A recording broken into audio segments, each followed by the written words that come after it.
आज की क्लास में हम पढ़ेंगे प्रेजेंट इंडेफिनिट और सिंपल प्रेजेंट, यानी प्रेजेंट इंडेफिनिट टेंस और सिंपल प्रेजेंट इसको कहते हैं। यानी कह सकते हैं इसको कि ये प्रेजेंट टेंस का पहला पार्ट है जिसे हम प्रेजेंट इंडेफिनिट टेंस बोलते हैं या प्रेजेंट इंडेफिनिट और सिंपल प्रेजेंट भी बोलते हैं। चलिए हम शुरू करते हैं क्लास को। तो यहाँ पे हम थोड़ा सा ओवरव्यू जो हमने पिछली क्लास में लिया था उसका थोड़ा सा पार्ट है, इसमें थोड़ा सा हम देख लेते हैं। इसमें प्रेजेंट टेंस, तो प्रेजेंट टेंस में 4 भाग होते हैं, पास्ट टेंस में भी 4 भाग होते हैं, फ्यूचर टेंस में भी 4 भाग होते हैं, जैसे मैंने आपको पिछली कक्षा में पढ़ाया था। तो अगर आपने पिछला वीडियो नहीं देखा है तो मेरे YouTube चैनल में जाके आप पिछले क्लास को भी देख सकते हो, इसके बाद इस क्लास को देखना। तो इसमें प्रेजेंट टेंस में कौन कौन सा होता है? प्रेजेंट इंडेफिनिट टेंस, इसको प्रेजेंट इंडेफिनिट और सिंपल प्रेजेंट बोलते हैं। आज हम पढ़ेंगे इसके बारे में। फिर सेकंड नंबर है प्रेजेंट कॉन्टिन्यूअस, जैसे बताया कि कोई भी काम चलता रहता है, कॉन्टिन्यूअस रहता है। प्रेजेंट परफेक्ट टेंस, यानी प्रेजेंट जो परफेक्ट यानी हो चुका है ना। और प्रेजेंट परफेक्ट कॉन्टिन्यूअस टेंस में इसमें क्या था, हमने क्या पढ़ा था? इसमें समय से रिलेटेड पढ़ा था, जो कि कॉन्टिन्यूअस टेंस की तरह होता है, लेकिन इसमें क्या होता है? सिर्फ समय होता है, ठीक है। और ये परफेक्ट टेंस के एक्सिलरी वर्ब को यूज़ होता है, जैसे हैज़ बीन, हैव बीन, है ना, क्योंकि परफेक्ट टेंस में हैज़ और हैव का यूज होता है। तो इसमें हमने देखा था कि प्रेजेंट टेंस के टाइप में सिंपल प्रेजेंट टेंस, जिसको प्रेजेंट इंडेफिनिट टेंस बोलते हैं, present continuous tense, present perfect tense, present perfect continuous tense. इसमें ता है, ते हैं, इसमें रहा है, रही हैं, इसमें चुका है, चुके हैं, और इसमें क्या था? रहा है, रही है समय के साथ था।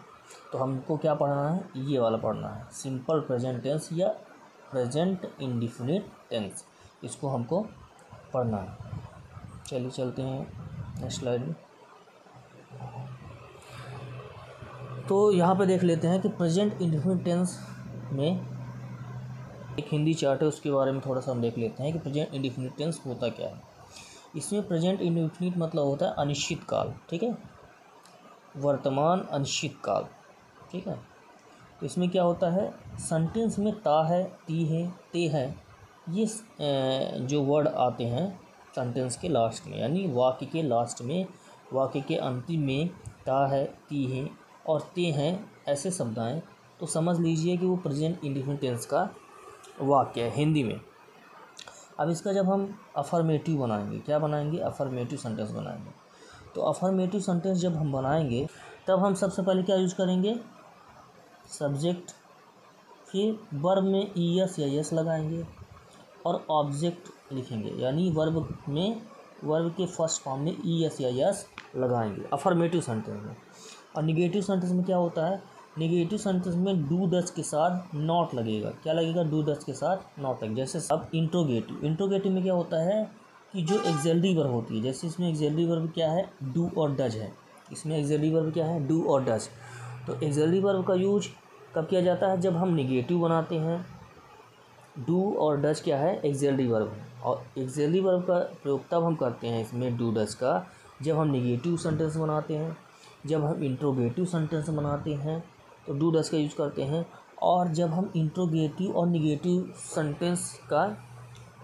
सेंटेंस को बनाते हैं तब हम डू या डज का यूज करते हैं। तो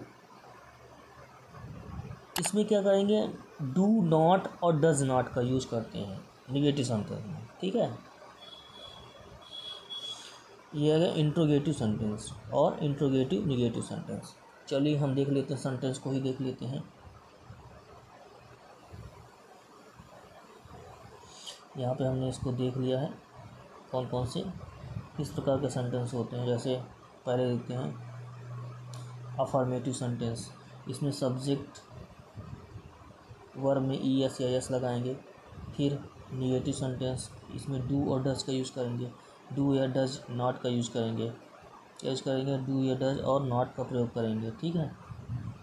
और इंट्रोगेटिव सेंटेंस में ये सब्जेक्ट के सब्जेक्ट के बाद आ जाएगा यहाँ पे, सब्जेक्ट के पहले डू और डज लग जाएगा, ठीक है। इंट्रोगेटिव नेगेटिव में डू डज और सब्जेक्ट और नॉट लग जाएगा और वर्ब का फर्स्ट फॉर्म, ठीक है। जब नेगेटिव या इंट्रोगेटिव कोई भी सेंटेंस बनाते हैं तो डू और डज लगता है, लेकिन इसमें क्या होता है, वर्ब में ईएस या यस हट जाता है। जैसे हम सिंपल में बनाते हैं सब्जेक्ट, फिर वर्ब में ईएस या यस लगाते हैं और फिर ऑब्जेक्ट होता है। तो इसमें पहला देखते हैं अफर्मेटिव सेंटेंस, जैसे आई गो टू स्कूल। इसमें ईएस या यस नहीं लगा है, क्यों नहीं लगा है मैं आपको आगे बताऊंगा। फिर यह है निगेटिव सेंटेंस, जैसे I do not go to school. क्या है, जैसे I do not go to school, तो डू नॉट यूज़ हुआ है। जैसे मैंने बताया सब्जेक्ट क्या है, आई है। तो जैसे सिंपल हम जब बनाएंगे अफर्मेटिव तो आई गो टू स्कूल, और निगेटिव बनाएंगे तो I do not go to school. आगे हम पढ़ेंगे डू और डज का प्रयोग किस किस सब्जेक्ट में किया जाता है ना। और नेक्स्ट है इंट्रोगेटिव सेंटेंस में जैसे do I go to school. Interrogative negative sentence में do I not go to school. और WH क्वेश्चन वाले में जैसे मैंने आपको पिछली क्लास में बताया था कि अगर हिंदी वाले सेंटेंस में या हिंदी वाले वाक्य में अगर क्वेश्चन वर्ड या प्रश्नवाचक शब्द जो है वाक्य के बीच में आ जाता है, ठीक है, तो उसकी इंग्लिश पहले बन जाती है, तो वाई यूज़ हो गया, ठीक है। और why do I go to school, मैं क्यों जाता हूँ school. Why do I not go to school, मैं क्यों नहीं जाता हूँ स्कूल। यानी WH क्वेश्चन के निगेटिव सेंटेंस को हम बनाते हैं। तो पहले देख लेते हैं, चलिए थोड़ा सा ऊपर करते हैं, इसको देख ही लेते हैं। जैसे बनाते हैं, पहले इसको टाइप देख लेते हैं थोड़ा सा, है ना, थोड़ा सा फन देख लेते हैं इसमें, ठीक है, फन ढूंढ लेते हैं इसमें, अपन मजाक में थोड़ा सा सीख लेते हैं, जिससे कि आगे चल के कठिनाई ना हो, उसके रूल्स और रेगुलेशन को समझने में। तो सबसे पहले हम देखते हैं, पहला हिंदी से देखते हैं। जैसे मैं स्कूल जाता हूँ, तो उसकी इंग्लिश क्या बन गई, आई गो टू स्कूल। ये कौन सा सेंटेंस हो गया, अफर्मेटिव सेंटेंस हो गया। मैं स्कूल नहीं जाता हूँ, इसका सेंटेंस क्या है, I do not go to school. तो इसमें डू नॉट या डज नॉट यूज होता है, डू और डज, ठीक है। जो प्रेजेंट इंडेफिनिट टेंस होता है, यानी प्रेजेंट सिंपल या प्रेजेंट इंडेफिनिट टेंस होता है, उसमें जो एक्सिलरी वर्ब यूज होती है वो डू डज का यूज होता है। और डू डज का यूज़ कब होता है, जब सेंटेंस निगेटिव हो और इंट्रोगेटिव हो या इंट्रोगेटिव निगेटिव हो, या WH वाले क्वेश्चन का हो या WH क्वेश्चन निगेटिव वाला हो, तब हम डू या डज का प्रयोग करते हैं। तो आई के साथ डू यूज़ करते हैं, क्यों यूज़ करते हैं मैं आगे आपको बताऊंगा। अभी थोड़ा सा हम इसको सीखने की कोशिश करते हैं, समझने की कोशिश करते हैं। तो जैसे मैंने बताया, मैं स्कूल जाता हूँ, आई गो टू स्कूल। मैं स्कूल नहीं जाता हूँ, I do not go to school. I do not go to school,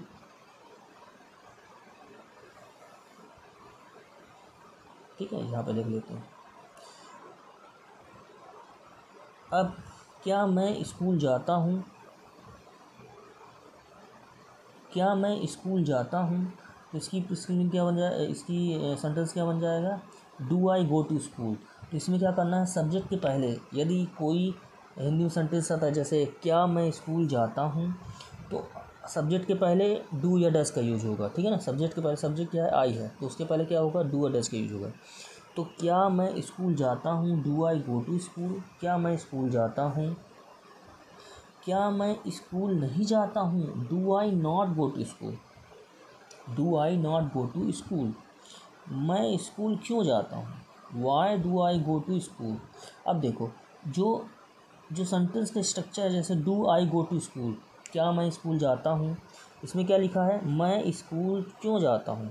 तो जैसे कोई हिंदी में सेंटेंस आ जाता है, हिंदी में हिंदी में सेंटेंस आ जाता है मैं स्कूल क्यों जाता हूँ, है ना। तो इसका जो वाक्य है, वाक्य में जो वर्ड है क्यों, वो क्या आ गया, वो वाक्य में बीच में आ गया। तो उसकी इंग्लिश बन जाएगी, उसकी इंग्लिश क्या बन जाएगी, वाई। क्यों की इंग्लिश क्या बन जाएगी, वाई। क्योंकि इंग्लिश क्या बन जाएगी, वाई। तो उसको सीधे हम WHY लिख के स्टार्ट करेंगे। तो WHY यानी why do I go to school. ठीक है। तो पहला है जैसे क्या मैं स्कूल जाता हूँ, do I go to school. मैं स्कूल क्यों जाता हूँ, why do I go to school, ऐसे। अब नेक्स्ट वाला देखते हैं, जैसे do I not go to school, do I जैसे इसको देख ही लेते हैं अपन। जैसे पहले देखते हैं डू आई, जैसे क्या मैं स्कूल जाता हूँ, do I go to school. क्या मैं स्कूल जाता हूँ, do I go to school. जैसे डू डज और सब्जेक्ट वर्ब का फर्स्ट फॉर्म ऑब्जेक्ट। ठीक है। तो क्या मैं स्कूल जाता हूँ, तो क्या हो जाएगा, do I go to school. मैं स्कूल क्यों जाता हूँ, जब प्रश्नवाचक शब्द जो है वो वाक्य के बीच में आ जाए। ठीक है।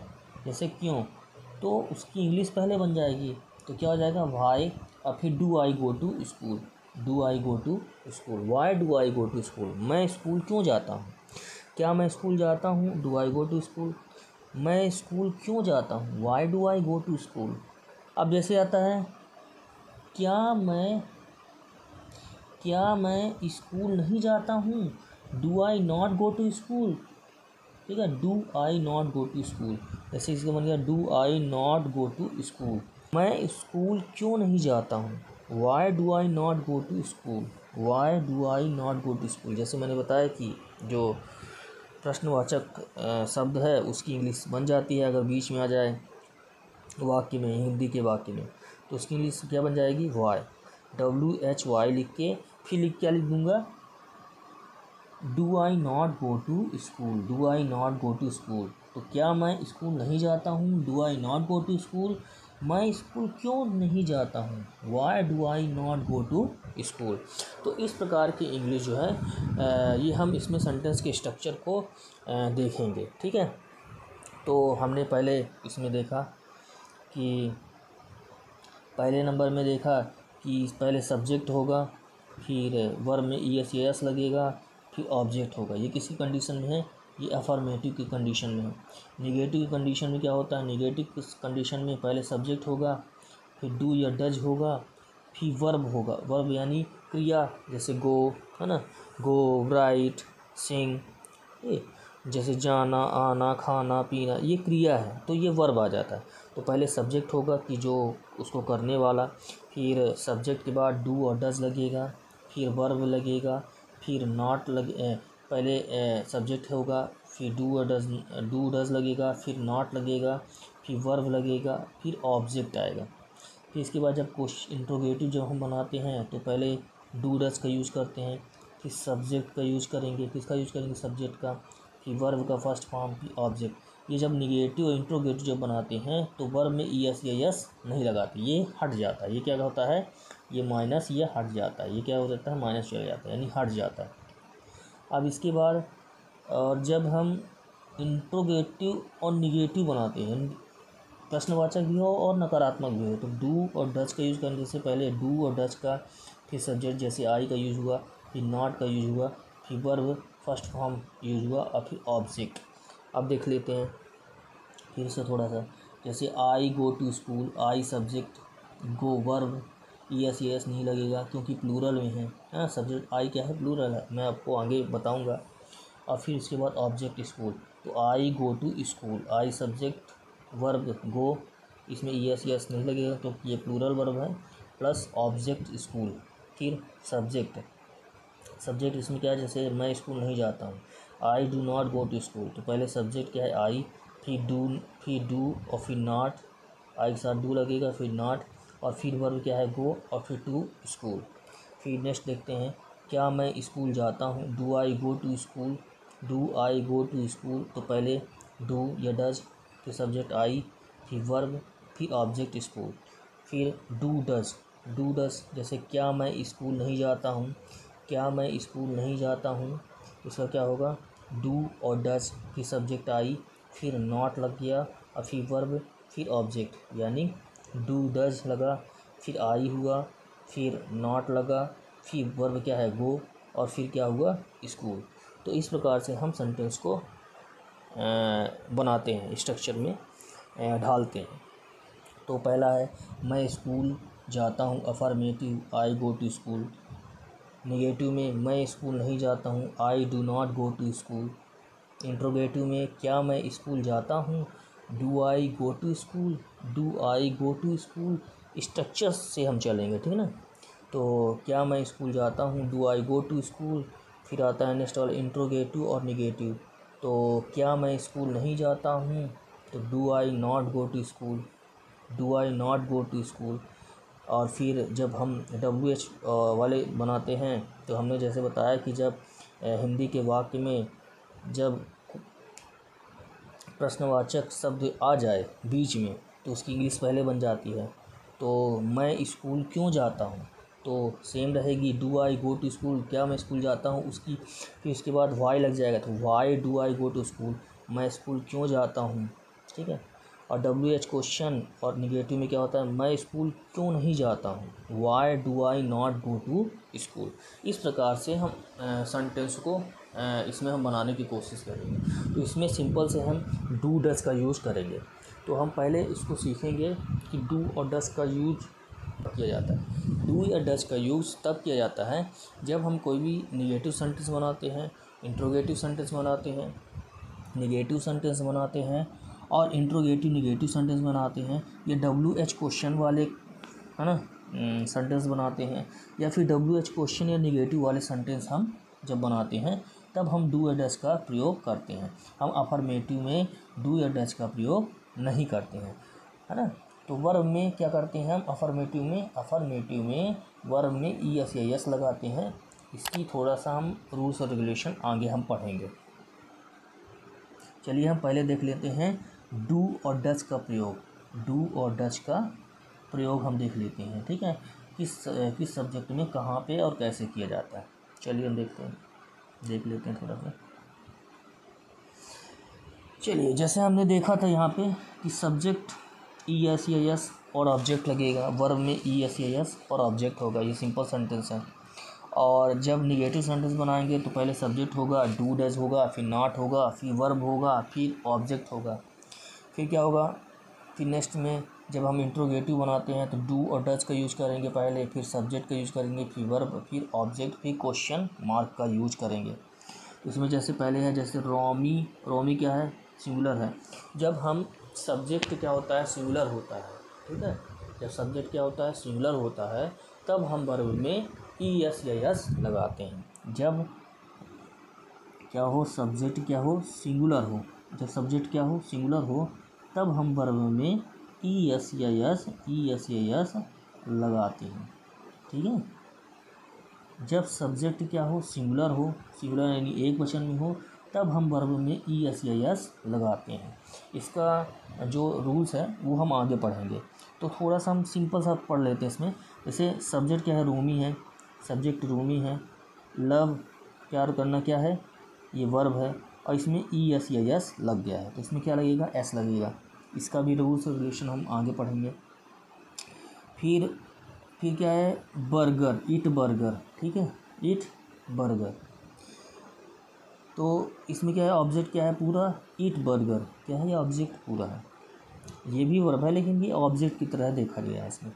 तो Romi loves to eat burger.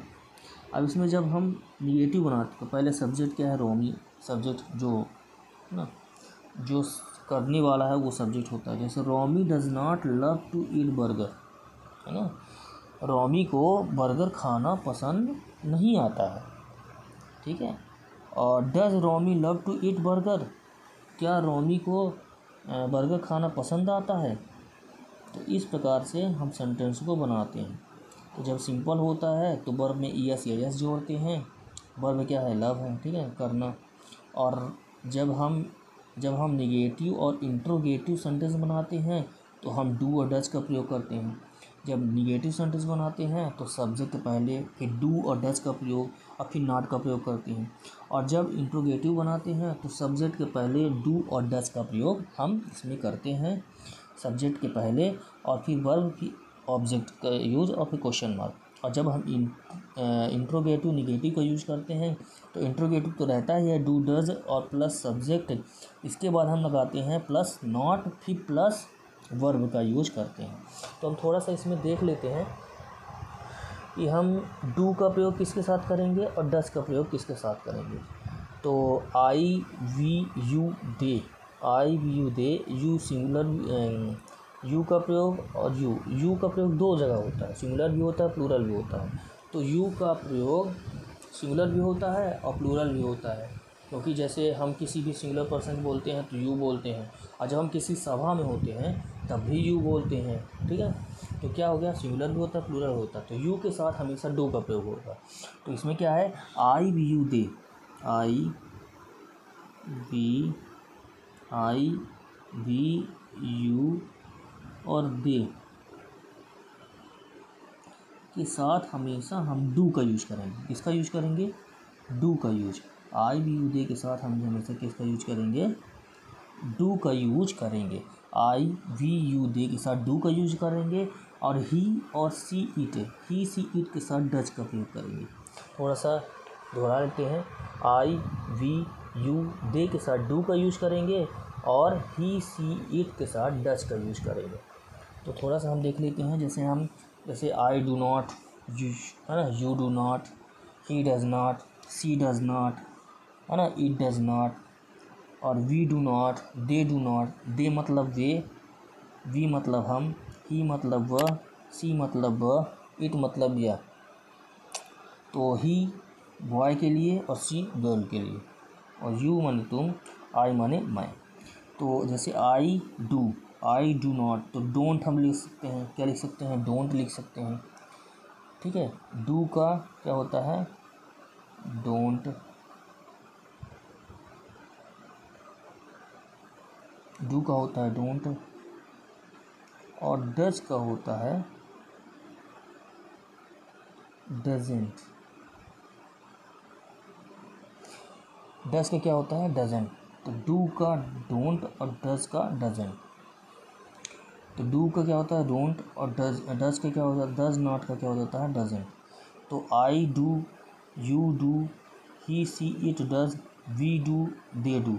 तो आई वी यू दे के साथ डू और ही सी इट के साथ डज का यूज। तो डज जब होता है, जब डज होता है तो डज नॉट का क्या हो जाता है, डजेंट, और डू नॉट का क्या हो जाता है, डू नॉट का क्या हो जाता है, डोंट। तो आई वी यू दे के साथ डू का यूज होगा, ठीक है, ये डू का यूज होगा इसके साथ।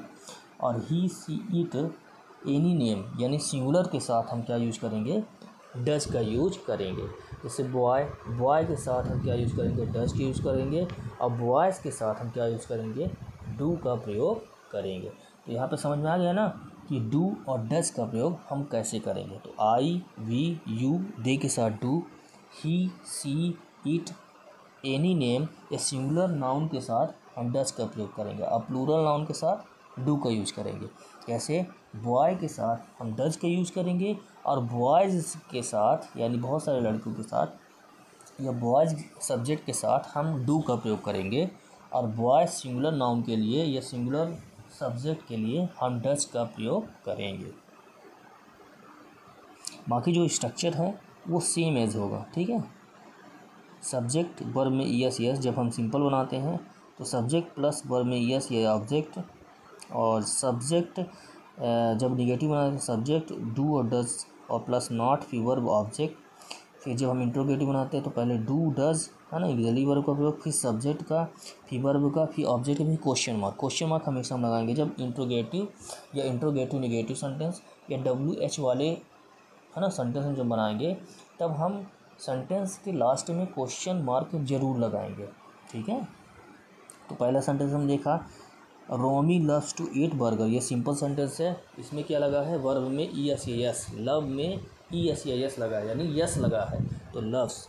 तो Romi loves to eat burger,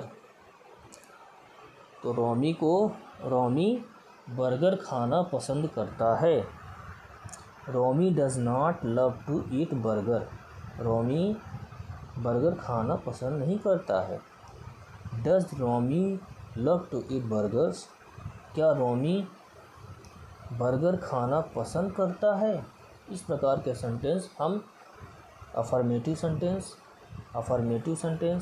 negative sentence और इंट्रोगेटिव सेंटेंस या इंट्रोगेटिव नेगेटिव सेंटेंस, जैसे मैंने बताया कि इंट्रोगेटिव नेगेटिव में क्या होता है, डू डज सेम, जैसे इंट्रोगेटिव सेम होता है लेकिन सब्जेक्ट के बाद नॉट लग जाता है, तो डू डज सब्जेक्ट और फिर नॉट, फिर वर्ब, फिर ऑब्जेक्ट, फिर क्वेश्चन मार्क। इस प्रकार से स्ट्रक्चर में ये चलता है। तो जब हम नेगेटिव, इंट्रोगेटिव नेगेटिव या WH वाले या WH वाले क्वेश्चन वर्ड वाले जब हम सेंटेंस बनाते हैं तो हम डू डज का प्रयोग करते हैं। डू का प्रयोग आई, वी, यू, दे के साथ करते हैं और प्लूरल नाउन के साथ जैसे बॉयज़ के साथ हम डू का प्रयोग करेंगे, और सिंगुलर नाउन या बॉय है ना, या फिर किसी का नाम या ही, सी, इट के साथ हम डज का प्रयोग करेंगे। तो आई, वी, डे के साथ डू का प्रयोग है ना, प्लूरल नाउन के साथ है ना, प्लूरल सब्जेक्ट के साथ डू का प्रयोग, और सिंगुलर सब्जेक्ट के साथ डज का प्रयोग, यानी ही, सी, इट या कोई भी नाम है ना, या कोई भी व्यक्ति जो कि सिंगुलर में है, जैसे बॉय है ना। अब बॉयज़ क्या है, प्लूरल है, तो बॉयज़ के साथ डू का प्रयोग, अब बॉय के साथ डज का प्रयोग, क्योंकि सिंगुलर है, एक लड़का है। चलिए चलते हैं नेक्स्ट। यहाँ पे भी डू और डज का प्रयोग दिया हुआ है, तो हम नेक्स्ट क्लास में हम इसी का पार्ट 2 में इसको हम थोड़ा सा प्रैक्टिस करेंगे, जिससे कि हमको इंट्रोगेटिव सेंटेंस बनाने में और नेगेटिव सेंटेंस बनाने में सहायता मिलेगी, ठीक है ना।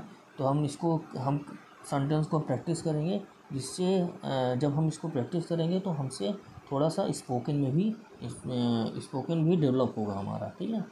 तो हम इस प्रैक्टिस को हम अगली क्लास में करेंगे, ठीक है। इस क्लास में इतना बस, इसको आप थोड़ा सा आप स्क्रीनशॉट इसको ले सकते हैं और इसका थोड़ा बहुत प्रैक्टिस भी कर सकते हैं, ठीक है।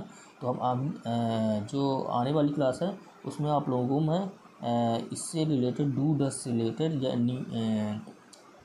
इंट्रोगेटिव सेंटेंस या नेगेटिव सेंटेंस या इंट्रोगेटिव नेगेटिव सेंटेंस या वाई वाले WH वाले क्वेश्चन वर्ड वाले जो सेंटेंस है उसकी हम प्रैक्टिस आगे की क्लास में हम करेंगे।